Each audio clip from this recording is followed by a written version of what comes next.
Good morning, everybody. I'm George Coll. Thanks for coming by to my studio here in Loveland, Colorado. So glad you're here. This is a little bit different week this week. I do 3 lessons a week, and this is called Touch-Up Week. I've never done it on video before. I've always done it with my students here in class. And as you may know, if you heard me before, I used to teach here in my studio for the last 11, 12 years. But since COVID, I have switched over to YouTube and Zoom. But what touch-up is we bring in paintings that you say, what's wrong with it? It's a good painting, but I want to make it better.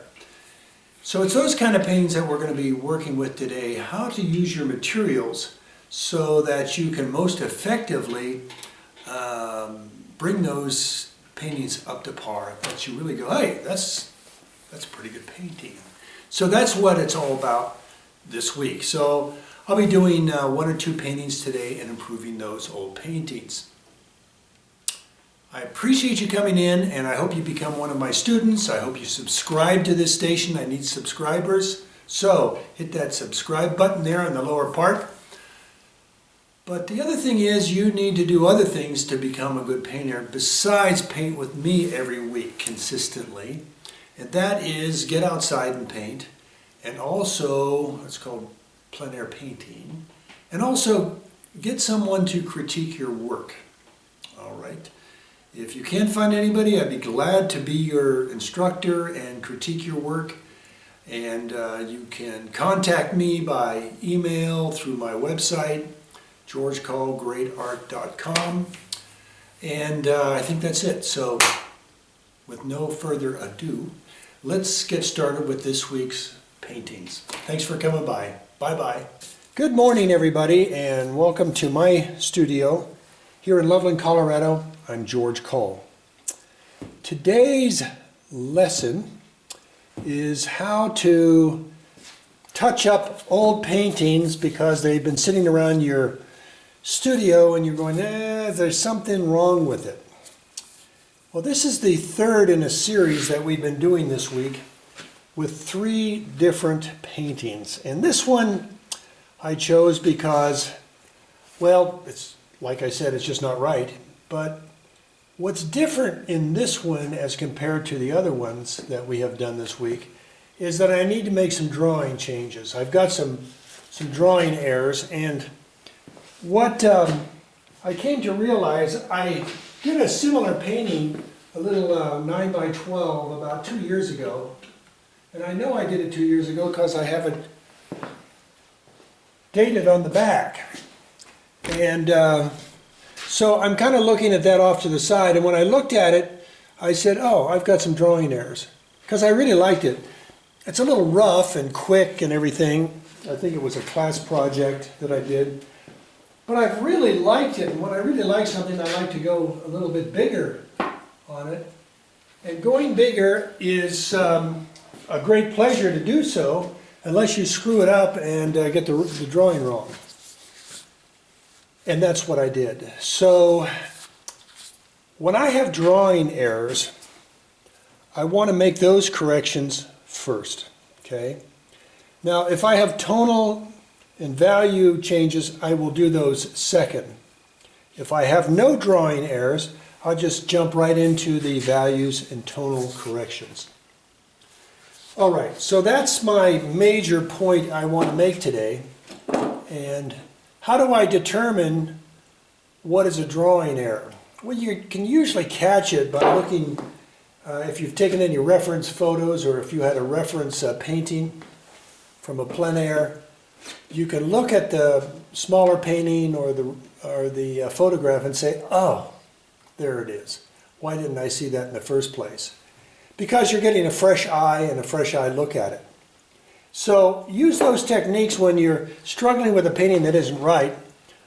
Try that technique. The other thing you can do is have somebody who can critique your work for you and point those things out to you probably a lot quicker than you can. The other thing I notice about myself and others is they get so invested in a painting, they've struggled away at it, and it's still not right. They're just going to stubbornly go through it and say, well, that's the way it's going to be. But there's a problem with doing that, is it lowers the value of your work, because you want your work to be the highest standard that it can be. Now, the more I paint and the more maturity I get in my painting experience, I realize that I get more sophisticated and my eye can catch more mistakes a little bit quicker. So, I'm talking too much and not painting enough. That's what I hear you saying. And I am going to make some drawing changes. So first of all, I'm going to get a, looks like a number 4 flat. And I'm going to make some drawing changes. So I want to go into the bank and change the bank a little bit, because I want to change the shape of the river. So I'm going to get some Naples and some white in there. I think it's a little lighter. Oh, too light. Add a little orange to it. Let me see if this will do it.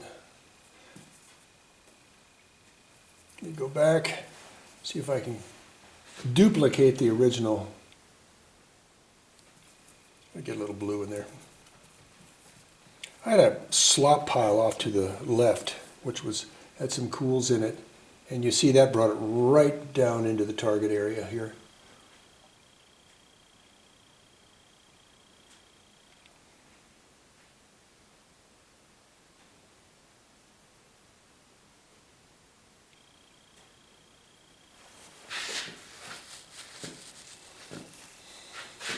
And this island is going up where it should go with the flow of the water, so I'm going to bring my island down and the point of it right in here.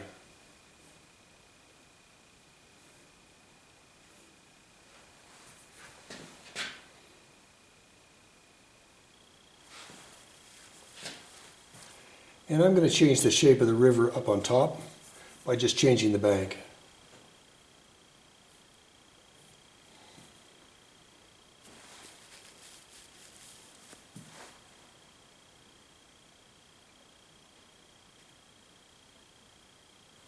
Put a few sky holes in there.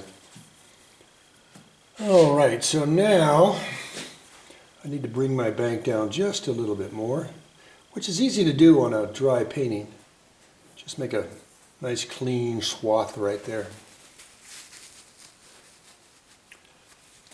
And let's change the shape of the water. So it looks like I've got viridian in there and a lot of white. So I have some white left over from yesterday and it's kind of dirty, so I use that because this doesn't have to be too exact. So I want to bring this up.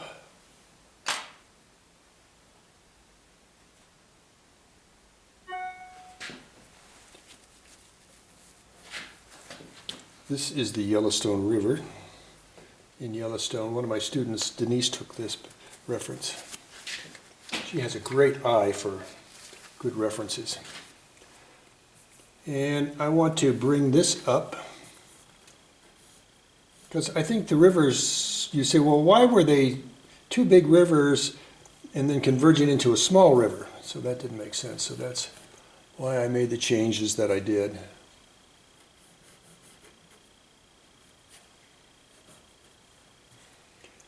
This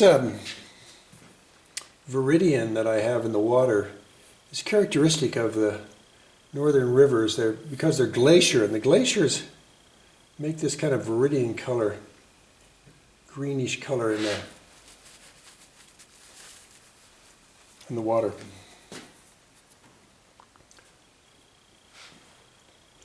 And I'm going to cut this island in just a little bit. And again, I don't know if I made enough product. Let me see if I can squeeze a little bit more out of that.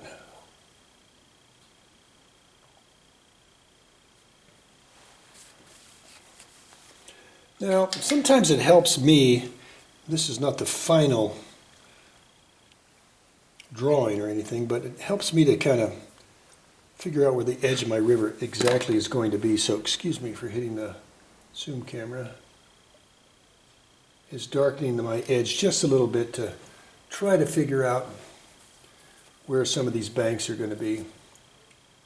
It's kind of an awkward position for me here, putting these darks in.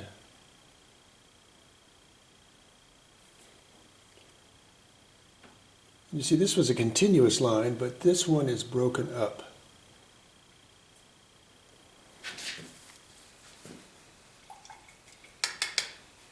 And I'm going to change the course of the river a little bit more and put it down in here.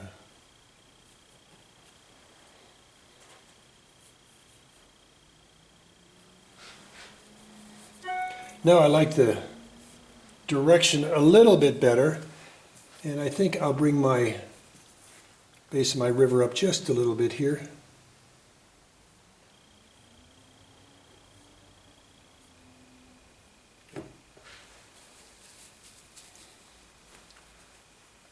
And break my shore up just a little bit here.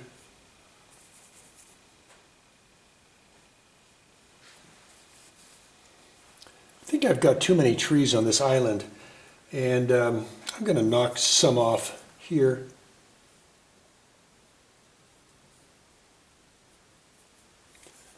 And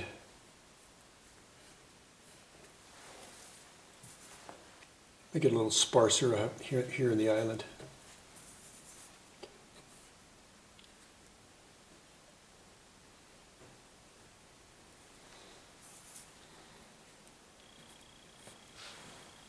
You start going north from Yellowstone up into Glacier and then up into Canada, into the Canadian Rockies. Whew, man, they got real nice rivers up there. Here in Colorado, we call something a river, and there they probably call it a little stream up there. They really got the waterways up there.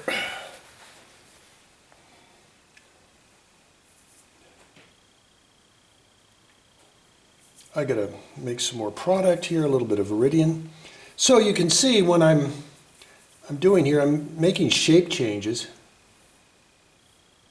and having to make those changes as I go along by just laying some paint over the things I don't want to continue to have. All right, I'm going to step back and take a look at my shapes here. Any questions from you Zoomers?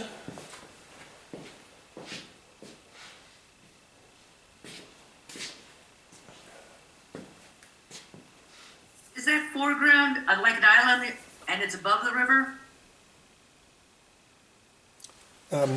Flesh out that question for me a little bit, Jen. I don't understand. Is it above the river? Say one more time. Is the foreground on the level as the river, or is it above the river? What you're working on? It's on the level of the river. This is on the flats. But the view is from above on the road.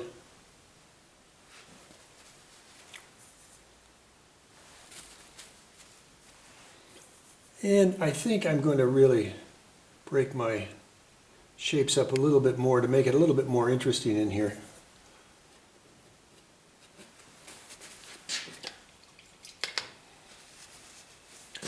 Now I'm going to mix the two values together that I have. Jen and Anthony, you can't see right now, but on my overhead I'm going to mix my Viridian and my Naples together. And I don't have much of either. So I need to make some more. So I'm going to add some Naples and some Viridian and some dirty white.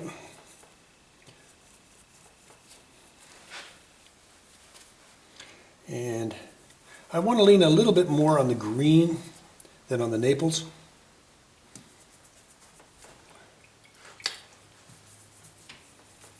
And I'm adding some turp to it.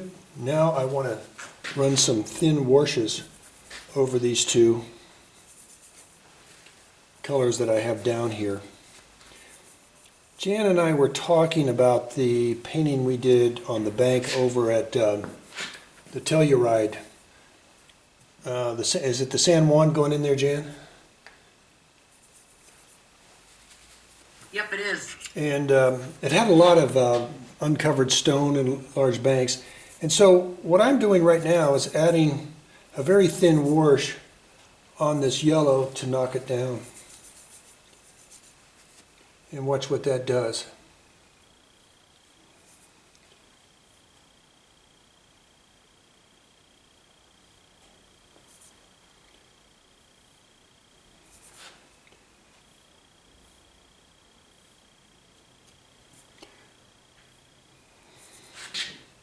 Because what I find myself doing when I see something, I say, well, that's yellow, so I make it too yellow. But really, when you look at a composition of the good paintings, and there's a lot of muted colors, and this is how I do it. And that knocks it down a little bit. And that was just a mixture of these two guys with some terp to thin it down. And this is in Pennsylvania we call it a wash, or a wash.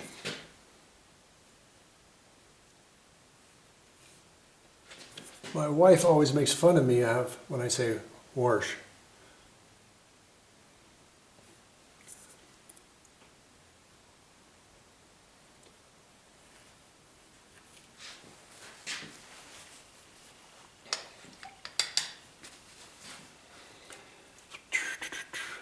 Now I'm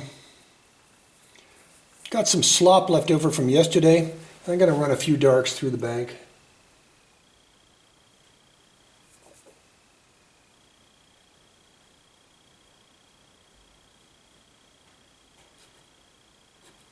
And soften some of the hard edges on the bottom. And see how that just brings about a better effect. When you have a light and a dark, this kind of melds the two together. You guys are learning all my secrets. That's what I hope you learn. So when you have a big, hard dark coming to a light, run a little softening over it in a few places. And then you can also reestablish some darks in here too. I'm reestablishing a dark with a ultra blue, Iridian, burnt sienna. And you can also reestablish a few darks if you need to. In impressionistic painting, which I consider myself one, is that you let the viewer's eye do some of the work instead of spelling it all out for them. I'm using an ultra blue and olive color right now. I want to darken up some of these with these rich greens that you can get out of an olive right in here.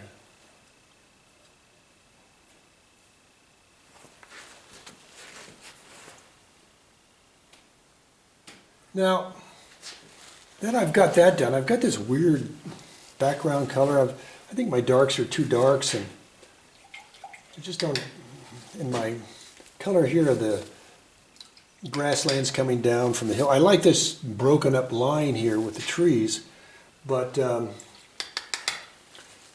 I don't like all this strong stuff here, and I don't like these colors up in this background mountain. So I'm going to change to a bigger brush and see if I can do some quick damage up there. So it looks like I'm picking up a number 10. And let me see, I'm going to work on that same pile, see if I can be successful. Throw some ultra blue in there. I think that's a little too creamy, but I'll take a look.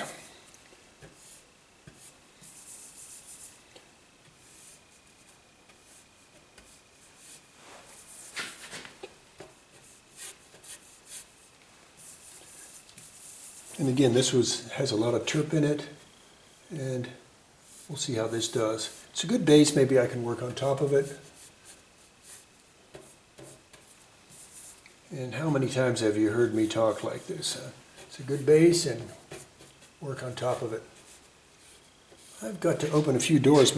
I'm fired up the potbelly this morning to heat up the studio, and I'm trying to help out with the electricity. I've got electric heat out here, and got a little warm.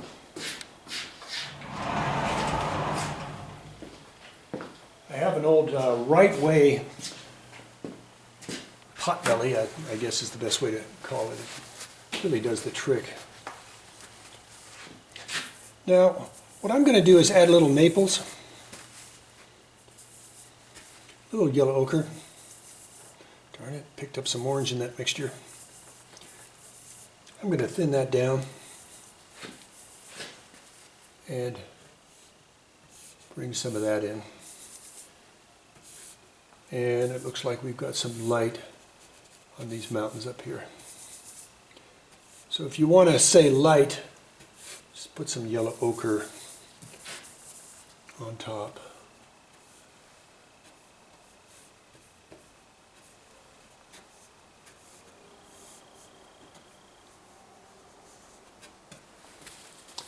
And I think I'm going to add some,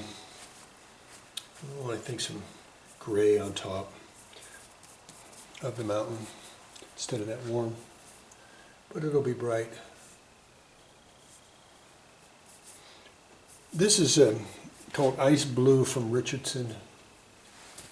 My brush is getting a little flaky. Look, it's flared out, so it's a little difficult to get some of that stuff you want to get done here.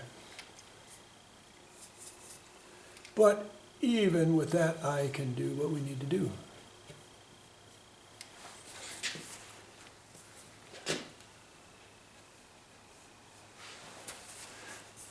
And I need some interest in that big shape here. So I'm going to add some ultra blue into my mixture, some yellow ochre. So it's going to be a little bit darker than what I have to show some shape up in this big area that has no particular shape.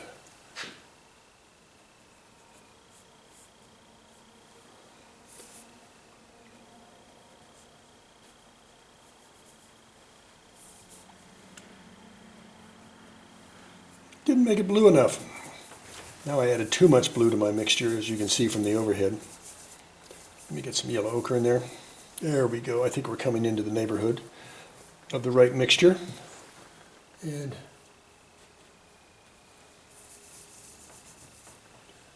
a little too dark.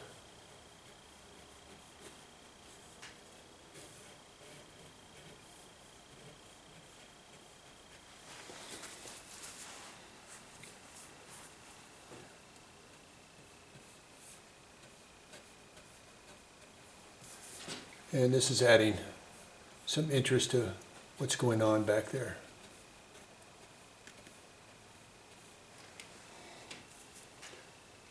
Had a nice shape and I lost it.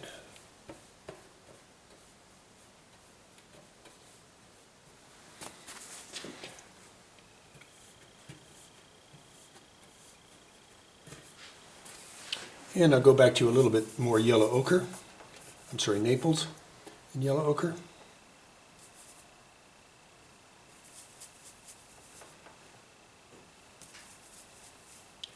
And I'll come in with some of that.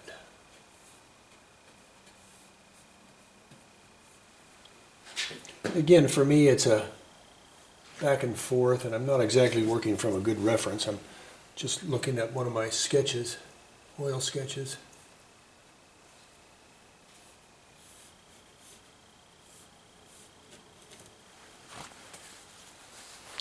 And I think I'll try to add a little interest in here with some, maybe a snow design.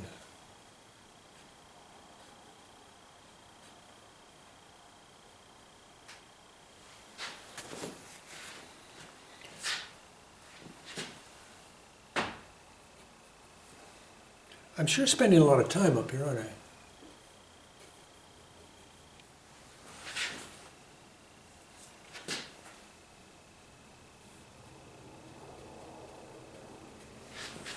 And I think that should be about all I do up there. Now that is looking kind of interesting. This might be a little too dark, so I'll soften it just a little bit.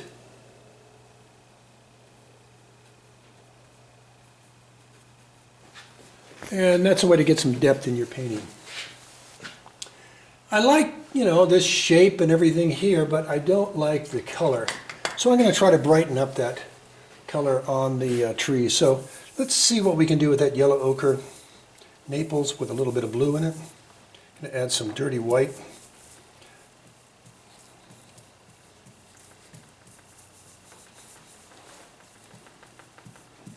And see what that does.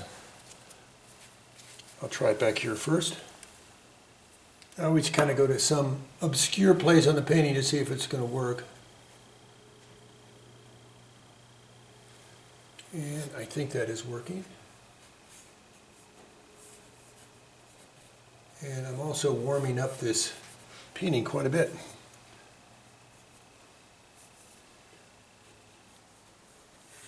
So I'm leaving some of the darks that I have there to kind of show that's the edge of timber or some. And I really like that a lot better, all those warms coming in here.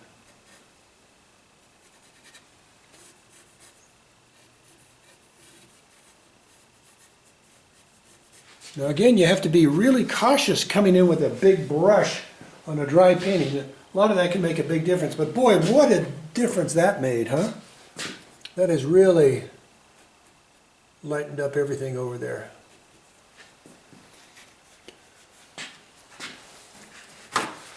All right, so now I think I need to work on these foreground trees right here just a little bit. Let me get some blue on here. And turn the brush over and get some product off the other side instead of overuse my brush. And also going to kind of meld these two together a little bit more.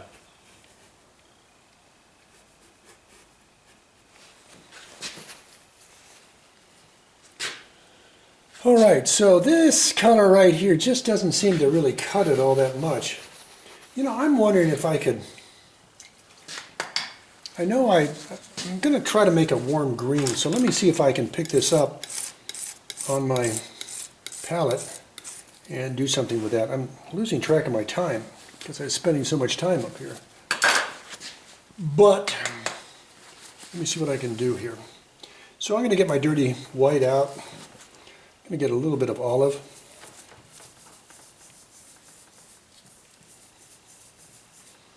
And I'm going to run some of that over this color here to see if I can brighten it up a little. And I think that is a great, great addition.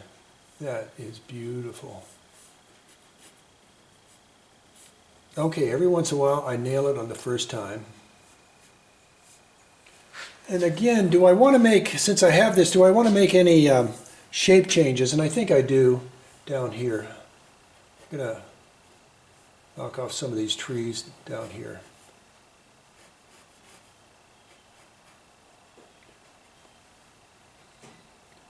And see if I can lighten up some of this area down in here. And maybe try to make a big break in here somewhere, like right in here. So, you know how we broke up that big line here? So breaking up lines is kind of what nature does, and abstract painters understand that. And that's what I'm doing right now.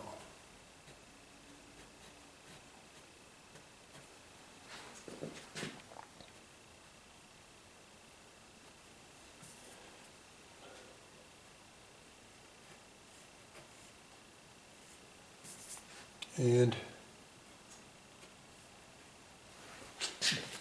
maybe leave that dark in there. Now, I think I can add some interest to this by bringing some of these lights down in here. instead of having such a strong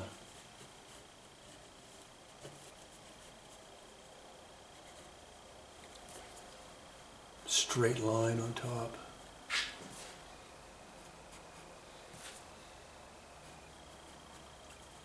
I hope I'm not getting too much like Bob Ross and putting people to sleep. People are buying Bob Ross now to go to sleep by. I don't blame him. He had such a wonderful, calming sensation to people. And I think I'm going to try to run some lights through here too. Give some impression there's another line of trees back in here.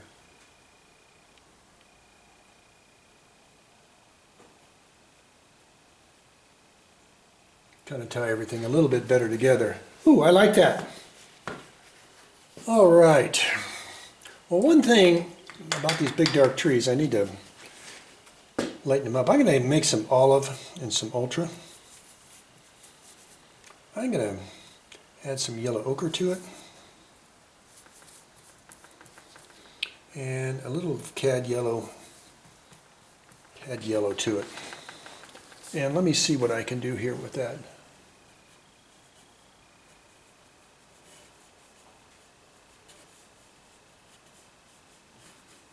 And this is really bringing some life back into this painting. Of course, what I want to be cautious about right now is, since it's working so well, happily do too much of this stuff.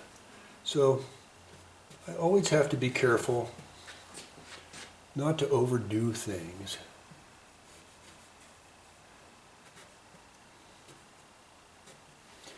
And now what I want to do is get some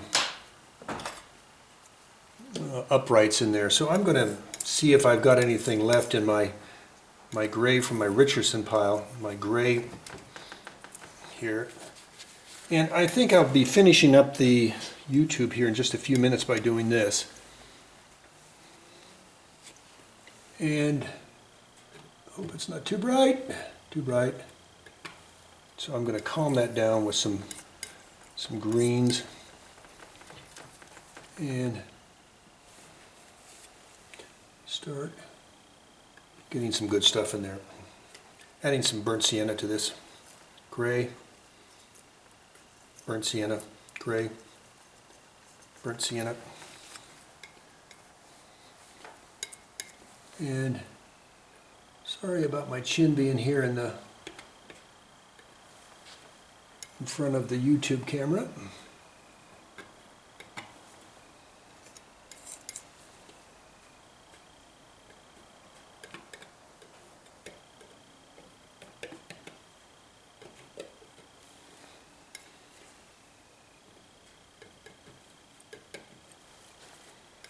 And trying to not overdo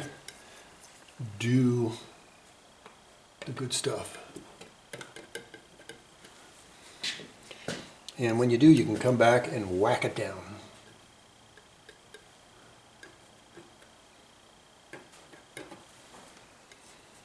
It's kind of awkward on my wrist to do this because I've got the camera right next to me where I'd probably be standing.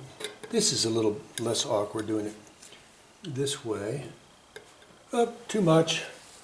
That's a mistake. But let's be patient and get a few back in here. Let's go more blue now. You need lights, you need warms, you need cools, and now we're going to do some cool trunks. And you can see that both do the trick quite well. Just have all one, it's a little overdone. So I make some cools and I make some warms. Alright, I have to go back and kill my ones that are overdone to get rid of this rag. It's a little too painty. And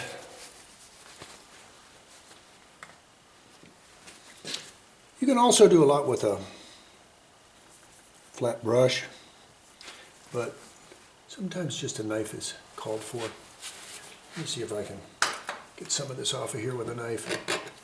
Nope. We'll say that's a beetle kill. We'll add some purple to that. Some brown. It's okay, we got some beetle kill here.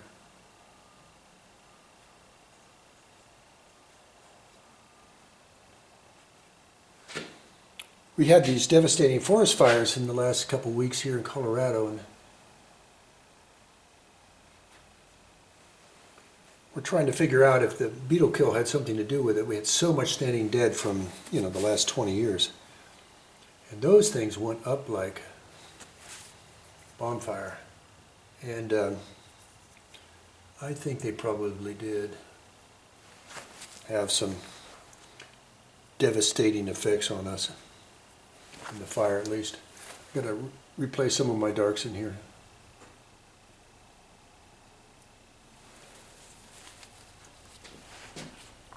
And let me get some yellow ochre back in here.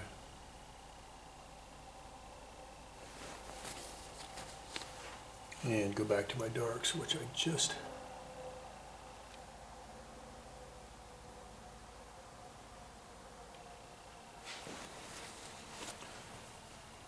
And again, I'm trying to make some corrections if I've overdone some of these fellas.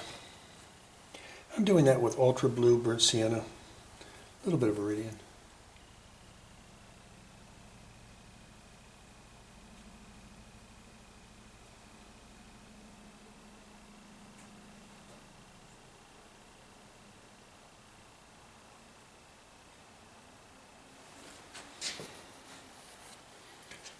I'm going to go back in here and make these a little bit more distinct.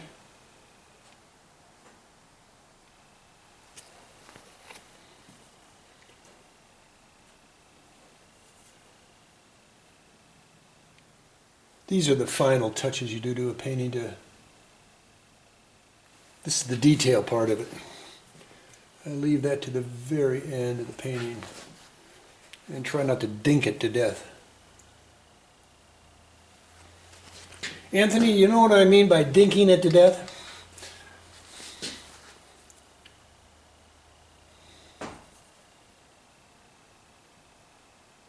Overworking it. Overworking it, yeah.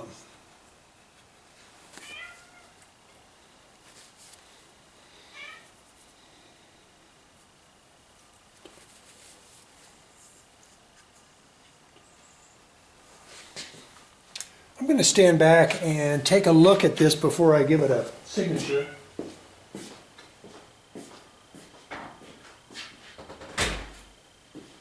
And, I'm really liking the effect of this now. And, oops, sorry, you Zoomers and YouTubers, I kicked the tripod. So, I like this. It's really a lot better. I think I have a line that strong line I have to knock a little bit. And this one has to be knocked down a little bit, but basically I really like the final effect. I'm going to bring this YouTube taping to a close. Next week we're going to go back to starting a painting from the very beginning. We're going to have 3 sessions and do another landscape. Start to finish next week. Thank you for coming by to Touch Up Week. We'll have another one of these down the road. But for now, thank you so much for tuning in. And don't forget to subscribe to my YouTube station. I really appreciate it. I need my numbers to increase so I can get up in the upper echelon. Thank you all very much. Bye-bye.